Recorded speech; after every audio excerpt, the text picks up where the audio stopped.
Africa Content TV. Ọkọ ìyàwó tuntun,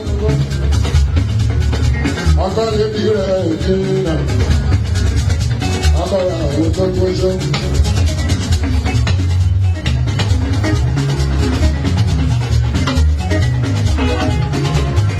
Sáà bá rí mi bá kì í ṣègbéyàwó, sáà rí mi bá kì í ṣe wẹ́ẹ̀dì, sáà rí mi bá kì í sọkọ pẹ̀lú ìyàwó pọ̀, sáà rí mi bá jẹ́ pé wọ́n ti sọ ní báyìí ọkọ̀ àgbáyé tí wọ́n náà bá sọ wọ́n márẹ́jì kúlẹ̀ lábàdà ní àdàbí ìrìn lásán. Inú dídùn ní orí yíyá láwọn àmì lọ́rẹ̀ láwọn àmì ṣiṣẹ́ bẹ̀ yóò tẹ̀ ìṣàwá lélẹ́rẹ̀ ó làbàdàbà àti dáàbà débẹ̀ inú wa dùn tó láwọn pé ó pàtàkì ní ìgbéyàwó ó yà ọ̀gá ọ̀gá ìbá ẹ̀sìn fúnlẹ́fún.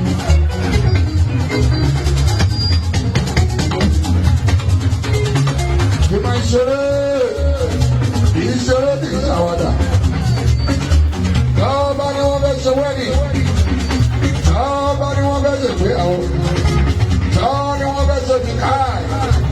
Tí wọ́n fẹ́ sọkọ láyà pọ̀ jù lọ́nà pàṣẹ wá. Ìṣeré ẹni tí ò bá rẹ́dì. Ó má lọ rẹ́dì. Èèyàn tí ò bá ní ìṣe tán. Inú ọkùnrin àbóbìnrin náà ti ṣe ìgbéyàwó. Àbí láti lọ́kọjú wá. Ó má ṣe dásí kó má ṣe tọwọ́ bọ̀. Torí tó o bá ti ṣe àwọn èèyàn ti bẹ́ẹ̀ tójú bọ̀. Wọ́n ti bẹ́ẹ̀ fojú sí màṣọ. Wàá wọ́n máa ta 1 year anniversary, 2 years anniversary. Wàá kà lórí 5, wàá kà lórí 10, wàá kà lórí 20. Ìwúlẹ̀ náà máa dàbí àlàbí orin. Àti ìfẹ́ ìfẹ́ lọ.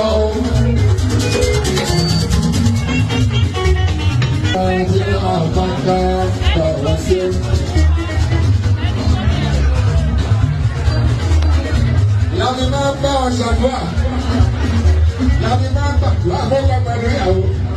Níbi tá a bá ti lọ ṣiṣẹ́, ohun tó máa darí irú ojú wá lọ́dún kan, lọ́dún méjì, lọ́dún mẹ́ta, mẹ́rin, márùn-ún.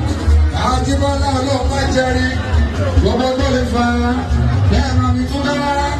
Báwo dá ẹgbẹ́ síbi ìgbéyàwó sínú wọn ọdún tẹ́lẹ̀ tẹ́lẹ̀ tí wọ́n fi lẹ́nu ọ̀rọ̀ kúnlẹ̀ lábàjá ní àlọ́bí ẹ̀yìn o. Sínú àwọn tẹ́ pé nàbẹ́gàbà àti tọ́jà pé ní wọ́n dùn ọkọ̀ wa bá tó jẹ́ ọlọ́run máa ń jẹ́rí. Bá a sí oníṣẹ́lẹ̀ lọ́jọ́ wa òun ìyá ọ̀gá ìta ara òbí máa ń.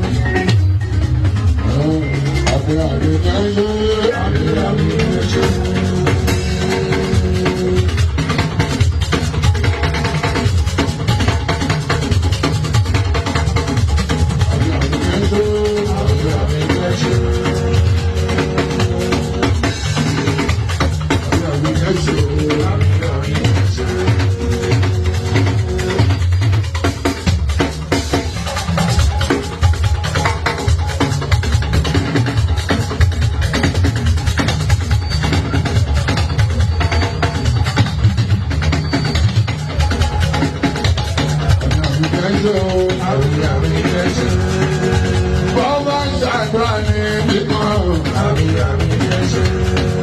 Bọ́lá ń ṣàdúrà ní bíkan.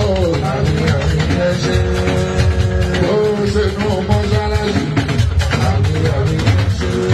Ẹgbẹ́ òkúta kó ṣe ṣọ́ṣù. Àwọn ẹlẹ́sìn àbáláyé làbá ń ká.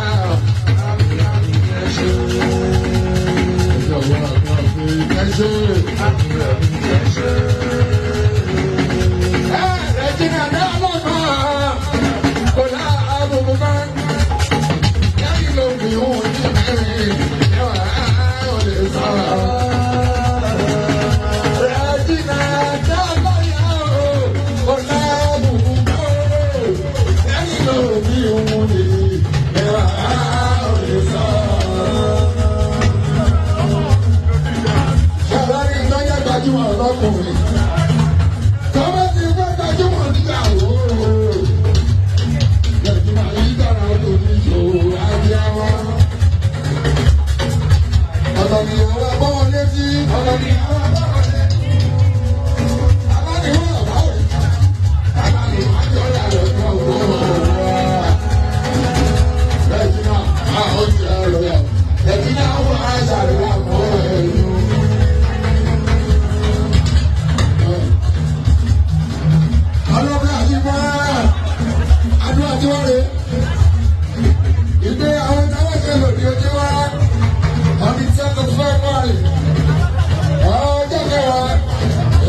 méjì ọdún twenty méjì àbàkà mẹ́ta àbàkà 5 10 years wedding anniversary tó pọ̀jù 15 years 20 years anniversary tó pọ̀jù 30 years 40 years anniversary máa ṣe kò pọ̀jù ọ́ 69 ẹ máa lo ayé tó bàbá ni ó lo bàbá tó bàbá ni ó lo bàbá tó múlẹ̀ àbáńgá ọ̀sẹ̀ náà bàbá ni ó lo bàbá tó wà tó ẹ̀yìn náà bàbá ni ó lo bàbá tó lórí bọ́lẹ̀ nù mọ́ mi bàbá ni ó lo bàbá tó.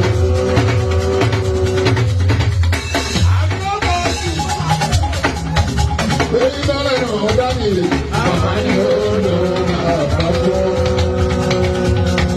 Adébóyìn bọ́lẹ̀ nù mọ́ mi bàbá ni ó lo bàbá tó.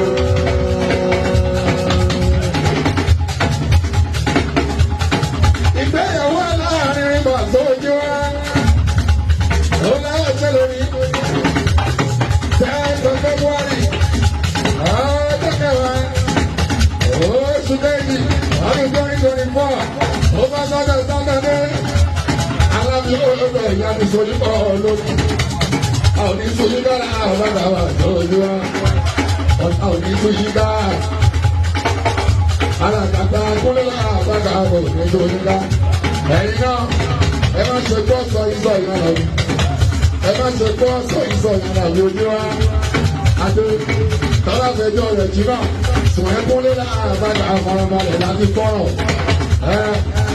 lọ́wọ́ láti fèsì fún wọn sókè òsì kọ́lá àgbàgbà nàbí ojú wa rẹ̀ jù náà ọba ọba ìdílé o làbáyé àgbè.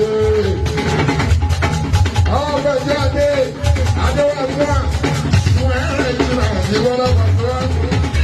Ìwọ̀n tó fún ọ̀pọ̀ òtítọ́, má ṣe dáhùn lọ́wọ́ òun yàrá ìbí ara. Ilé tó máa dàrú lára bàtà àfàṣọ náà wá. Gbogbo ìgbéyàwó, kò sí tó jẹ́ sweetness 100%. À ń mánéjì ẹ̀jọ̀ lágbára ìpapọ̀rin. Ẹja pẹ̀lú mánéjì ìgbọ́rọ̀. Láàrin ẹni lójoojú, ẹ dákun ẹ má kejì ẹ̀kún ẹ̀wọ̀n. Àwọn ọmọ yín yóò lè ṣoríire, ẹ dákun ẹ má kejì ẹ̀rọ ìyára.